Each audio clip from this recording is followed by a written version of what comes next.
Roztomili, wspominam se ze 2 roki temu, że my nasadzili kwuczkę, a miała 10 wajec. Ulągło się z nich 5 kurczoczków, 4 żółte, a 1 murzin. Coluśki czarny. A dycki jak się szło do chlewa, a uwidziało się młodego cieloczka, młodego babucia, jak się babuczki ulągły albo coś jak się zwierzę, to się prawiło bez uroku. Co to było to bez uroku, to bym wyrządzał kiedyś inkszym razem, ale teraz chcemy tak żyć, co to było z tymi kurczokami, te 2 roki temu, bo się mi to wspomniało. W ten czas, jak się to ulągło, tych 5 kurczoczków, to jeszcze nie było żyć. Kiere z nich to są kurki, a kiere kochuty, ale były szykowne. Nie dziubały się pospołu.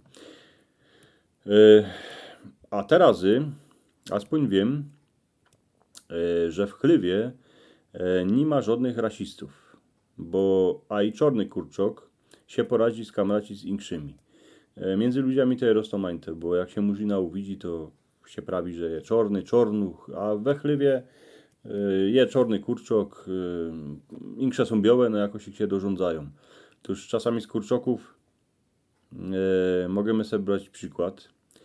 No ale z tą kwuczką, a z tymi kurczokami miał przeogromne kurowody kochut.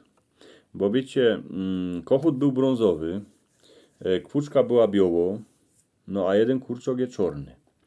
Toż kochut po nocach nie spał, a szpekulerował, co się mogło stać. On już ten kochut zdech, ale wiem, że był zastarany w ten czas, jak widział jednego czarnego takiego murzyna pomiędzy swoimi dzieckami. We chlewie są czarne kury, tuż gaździno mogła wajca pomylić, a jedno wajco wciepać od tej czarnej.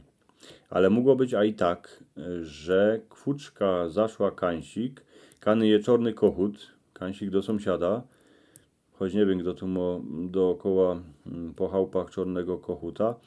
No a ten kochut rozmyślał, ten mój kochut, a nie poradził do niczego dojść, a w głowie się mu aż od tego wszystkiego festoczyło. Ja wiem, że on potem jakoś ich za pół roku zdech z tego stresu, z tych nerwów.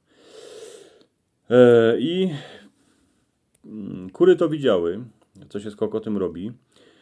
Tuż poszły do kwuczki, co by ta kwuczka im rzekła, o co się rozchodzi. Ja tak myślę, że tak było.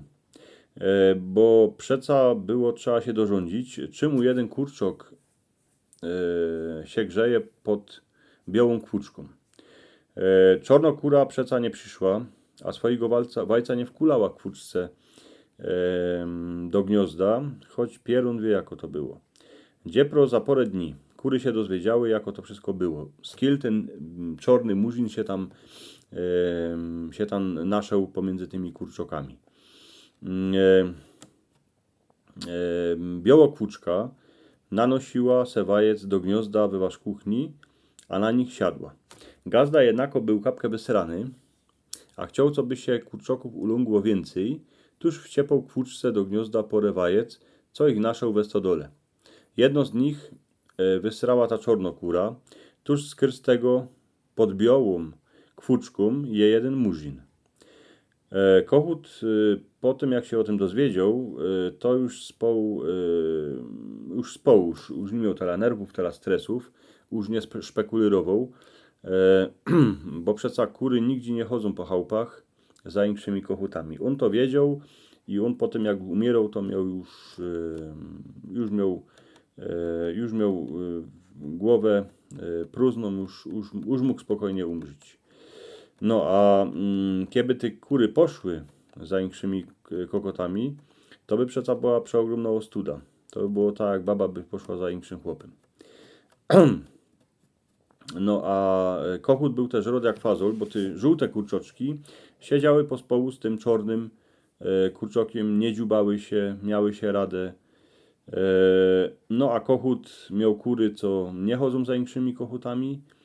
No a z tej takiej pogodki, z tej sytuacji jeden taki morał, że w chliwie nie ma rasistów u mnie, to znaczy są kurczoki czarne i białe, wszyscy się mają radzi, no a kury są wierne kochutowi, tuż nie chodzą nigdzie po chałupach za inkszymi kochutami.